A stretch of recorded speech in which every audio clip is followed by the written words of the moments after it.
आज मैं पदार्थ विज्ञान का विषय वैशेषिक दर्शन के बारे में बताऊंगी। तो वैशेषिक दर्शन को समझने से पहले हमें दर्शन को समझना है। दर्शन शब्द की व्युत्पत्ति में दृश्य धातु का प्रयोग हुआ है, जिसका अर्थ है दृश्यते अनेनिति दर्शनम, यानी जिसके द्वारा देखा जाए। वस्तु का तात्विक स्वरूप क्या है, हम कौन हैं, कहाँ से आए हैं, इस सृष्टि का निर्माता कौन है, हमारे लिए क्या क्या कर्तव्य हैं, इन सभी प्रश्नों का उत्तर हमें दर्शन देते हैं। और इन्हीं दर्शनों को शास्त्र भी कहा गया है। तो शास्त्र शब्द दो धातुओं शस और शंस से बना है। शास का अर्थ है विधि या निषेध, यानी विधि क्या क्या हमें करना चाहिए और निषेध क्या क्या हमें नहीं करना चाहिए। तो जो शास्त्र शब्द है वो क्रियापरक है, परंतु शंस शब्द ज्ञान परक है, यानी दर्शन शास्त्र हमें ज्ञान करवाते हैं। तो ये शॉर्ट इंट्रोडक्शन थी शास्त्र के बारे में, दर्शन के बारे में। अब हम दर्शनों की बात करते हैं, उनकी श्रेणी विभाजन की बात करते हैं।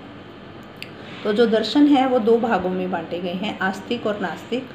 और कुछ लोगों ने इन्हें आस्तिक नास्तिक की दृष्टि से तीन भागों में भी बांटा है, परंतु मुख्य रूप से ये आस्तिक और नास्तिक दो भागों में बांटे गए हैं। तो इनमें से जो चारवाक, जैन और बौद्ध हैं उन्हें नास्तिक माना गया है, और उसके पीछे तीन कारण हैं। वो कारण क्या है?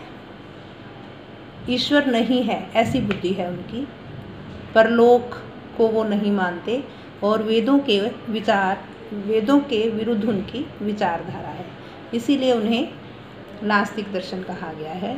और जो आस्तिक दर्शन है वो 6 हैं। उन 6 दर्शनों में सबसे पहले है महर्षि गौतम का न्याय दर्शन, फिर कणाद जी का है वैशेषिक दर्शन, पतंजलि जी का योग दर्शन, महर्षि कपिल जी का सांख्य दर्शन, महर्षि जैमिनी जी का मीमांसा दर्शन और महर्षि व्यास जी का वेदांत दर्शन है। तो आज हम जो हमारा विषय है वो है वैशेषिक दर्शन। तो वैशेषिक दर्शन जो नाम रखा गया है, इस दर्शन के नाम के पीछे एक कारण है, क्योंकि इस दर्शन ने ही विशेष नामक पदार्थ की कल्पना की है, इसीलिए इसका नाम वैशेषिक दर्शन है। परंतु इसके अलावा इसके 2 नाम और हैं, एक है कणाद दर्शन और एक है औलुक्य दर्शन। तो कणाद के बारे में ऐसा बताया गया है कि इन्होंने परमाणुवाद की कल्पना की, परमाणुवाद सिद्धांत इन्होंने बताया, और कणवाद के कारण इसका नाम कणाद दर्शन पड़ा। और इनके ऋषि का नाम भी कणाद है, इसलिए भी इस दर्शन का नाम कणाद कुछ आचार्यों ने माना है। और इनके पिताजी उल्लूक ऋषि थे और इनके पुत्र को औलूक कहा गया, और उल्लू की तरह ये रात भर जागकर ग्रंथों का अध्ययन करते थे, और इसीलिए भी इन्हें औलुक के दर्शन के नाम से बोला गया है। अब इसके बाद हम करेंगे वैशेषिक दर्शन की तत्व मीमांसा, यानी वैशेषिक दर्शन में कौन कौन से तत्वों का वर्णन किया गया है। तो आयुर्वेद में जो 9 कारण द्रव्य बताए गए हैं, 5 महाभूत, आत्मा, मन, काल और दिशा, तो वही 9 कारण द्रव्यों को इन्होंने वर्णित किया है। और पदार्थों को 2 भागों में बांटा है, एक भाव पदार्थ और एक अभाव पदार्थ। भाव पदार्थ में द्रव्य, गुण, कर्म, सामान्य, विशेष इनको माना है, और अभाव पदार्थ को इन्होंने इसमें इंक्लूड नहीं किया है।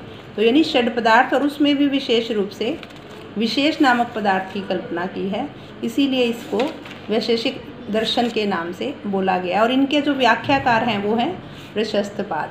इसी तरह से आयुर्वेद में गुणों की संख्या 41 बताई गई है, और जो प्रशस्तपाद जी हैं उन्होंने 17 गुणों का वर्णन किया है, परंतु उनके भाष्यकार ने 7 गुण और मिलाकर टोटल 24 गुणों का वर्णन किया है।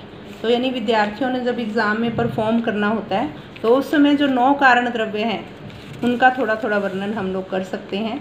जैसे आकाश शब्द गुण उसमें रहता है विशेष, और आकाश जो है महत परिमाण यानी आकार में माना गया है, और जो करण इंद्रिय है उसका विशेष विषय जो है वो आकाश है। ऐसे तमो बहुला पृथ्वी जिसमें गंध गुण प्रधान है, अग्नि जिसमें उष्ण गुण प्रधान है, जल जिसमें द्रवत्व है और वायु जिसमें चलत्व है। ऐसे ही हम थोड़ा थोड़ा आत्मा, मन, काल और दिशा का वर्णन भी कर सकते हैं। तो इसके बाद हम लोग द्रव्यों की बात करते हैं। तो द्रव्य, गुण, कर्म, सामान्य, विशेष और समवायी। द्रव्य किसको कहा जाता है? यत्र आश्रिता कर्म गुणा कारणम समवायी यत्तद् द्रव्यम, अर्थात जिसमें यत्र आश्रिता, जिसमें दोनों आश्रित हों, यत्र आश्रिता कर्म गुणा, कर्म और गुण जिसमें आश्रित हों, उसी पदार्थ को हम द्रव्य कहते हैं। उसके बाद आ जाता है गुण, यानी जिसकी वजह से कोई आकर्षित होता है हम किसी भी विषय में, तो उसको हम गुण कहते हैं। और उन गुणों का इन्होंने टोटल 17 और 7 24 गुणों का वर्णन किया है। उसमें स्पर्श, रस, गंध और शब्द को छोड़कर रूप, रस, गंध और स्पर्श, इसके अलावा संख्या, परिमाण, पृथकत्व, संयोग, विभाग, परत्व, अपरत्व का वर्णन किया है। बुद्धि, सुख, दुख, इच्छा, द्वेष और प्रयत्न, गुरुत्व, द्रवत्व, स्नेह, संस्कार, धर्म और अधर्म, इस तरह से 24 गुणों का इन्होंने वर्णन किया है। इसी तरह से कर्म में 5 कर्मों का वर्णन किया है, उत्क्षेपण, अवक्षेपण, आकुंचन, प्रसारण और गमन। फिर सामान्य और विशेष। सामान्य किसको कहते हैं? सर्वदा सर्वभावानां सामान्यम वृद्धि कारणम, यानी सामान्य नित्य है, अनेक में अनुगत है और एक है, यानी समवाय संबंध से रहता है। यानी सामान्य सिमिलर चीज़ के लिए यूज़ होता है और विशेष भिन्न चीज़ के लिए। अगर हम बहुत से प्राणी हैं तो एक प्राणी दूसरे से कैसे भिन्न होगा, उसके लिए विशेष नामक पदार्थ की कल्पना हमें वैशेषिक दर्शन में मिली है। और उसके बाद है समवायी। समवायो अपृथक भावो भूम्य आदि नाम गुणैर्मता, मतलब जैसे भूमि में गंध रहता है, द्रव्य, इसी तरह से वायु में चलत्व रहता है। तो ये जो संबंध है इसको समवाय संबंध माना गया है, यानी जिसको अलग नहीं किया जा सकता। एक तो संयोग संबंध है, पक्षी वृक्ष पर बैठ गया और उड़ गया, वो संयोग संबंध है। समवायी संबंध उसको कहा जाता है जो अभिन्न संबंध है, जैसे जाति और व्यक्ति का आश्रय आश्रय भाव से जो संबंध रहता है उसे हम समवायी संबंध कहते हैं। तो इन 6 पदार्थों का वर्णन हमें वैशेषिक दर्शन में मिलता है। उन्होंने अभाव का वर्णन तो किया है, अभाव 2 प्रकार का है, संसर्गाभाव और अन्योन्य भाव, परंतु इसको पदार्थों की गिनती में नहीं लिया है। तो इसलिए 6 पदार्थ ही हमें वैशेषिक दर्शन में मिलते हैं। अब मुख्य रूप से इनका जो मेन है वो है परमाणुवाद। वैशेषिक दर्शन की जो थ्योरी है वो है परमाणुवाद। तो इसके लिए उन्होंने एक विचार दिया है कि अगर हम घड़े के छोटे छोटे टुकड़े करें, है ना, तो अंत में एक ऐसी वो जो तोड़ने की धारा, एक बार लास्ट में एक ऐसा अणु बच जाता है जिसको इन्होंने परमाणु, यानी उसके और टुकड़े नहीं किए जा सकते, तो उसको ही परमाणु कहा है, जो कि अवयव रहित है, सूक्ष्म है और इंद्रिय अतीत है। और ये जो परमाणु की थ्योरी है वो हमारी वैशेषिक दर्शन ने दी है। तो इन परमाणुओं को ही इन्होंने जगत उत्पत्ति का कारण माना है। और फिर कहा है कि अगर एक अणु दूसरे अणु से जुड़ जाए तो वो द्वयाणुक बनता है, और अगर 3 द्वयाणुक आपस में मिल जाएं वो त्रस रेणु बनता है। तो वो जो त्रस रेणु है वास्तव में वही हमें इंद्रियों से दिखाई देता है, जो कि अनित्य है, परंतु जो अणु और द्वयाणुक हैं वो नित्य माने गए हैं, जो कि इंद्रियों से परे हैं। तो ये जो परमाणुवाद का सिद्धांत है वो विशेष रूप से वैशेषिक दर्शन की हमें योगदान है, या हमें उसकी कंट्रीब्यूशन हम कह सकते हैं कि वैशेषिक दर्शन ने हमें इसको समझाया है। उसके बाद है वैशेषिक दर्शन ने क्या क्या कर्तव्य बताए हैं। वैशेषिक दर्शन ने बोला है कि श्रेष्ठ पथ पे चलना है, यानी लोगों का कल्याण करना है। इसलिए इन 6 पदार्थों की सहायता से हमें मोक्ष की ओर प्रवृत्त होना है, क्योंकि मोक्ष ही सभी वेदनाओं का समाधान है कि मनुष्य बार बार जन्म मरण के चक्रों से बच जाता है, और अगर कर्म करता रहेगा तो उन कर्मों का फल भोगना पड़ता है बार बार। इसलिए निश्रेयस के लिए मोक्ष की प्राप्ति के लिए धर्म करना चाहिए। लोगों ने यम नियम यानी सत्य बोलना, अहिंसा का पालन करना, स्वच्छता से रहना, नियमों का पालन करना, इन सब के लिए वैशेषिक दर्शन ने विशेष रूप से समाज को समझाया है। अब वैशेषिक दर्शन की जो आचार मीमांसा है, यानी कैसा आचरण करना चाहिए, उसके बारे में इन्होंने कहा है कि जब आत्मा का शरीर से संबंध टूट जाता है और जन्म मरण की परंपरा भी उसी के साथ बंद हो जाती है, साथ ही सब दुखों का नाश हो जाता है, वही मोक्ष है। जब तक कर्म का कोई हिस्सा बचा रहता है तब तक उन्हें फल भोगने के लिए बार बार जन्म लेना पड़ता है।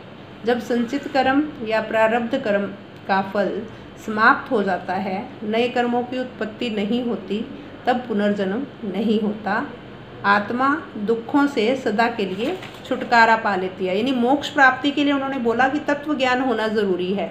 तत्व ज्ञान होने से मोह का नाश होता है। मोह नहीं होगा तो वस्तुओं में राग नहीं रहता और उसे अपनी ओर मनुष्य आकर्षित नहीं होता। इस विषय में वैराग्य होने से कर्म करने में प्रवृत्ति नहीं होती।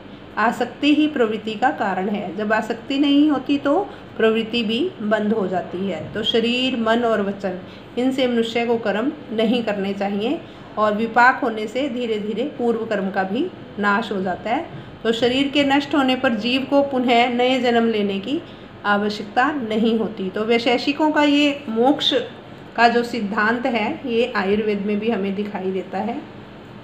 तो उन्होंने कहा है कि वस्तुओं के वास्तविक स्वरूप को जानो, वही तत्व ज्ञान है। जब वस्तु का वास्तविक स्वरूप पता चल जाता है तो आत्मा का साक्षात्कार हो जाता है और उस साक्षात्कार हो जाने पर मनुष्य जन्म और बंधन से छूट जाता है और शरीर का नाश होने के बाद जो ये औपाधिक गुण हैं, भोक्ता, कर्ता आदि के, वो भी शांत हो जाते हैं। इसलिए उन्होंने तत्व ज्ञान को ही मोक्ष का साधन बताया है।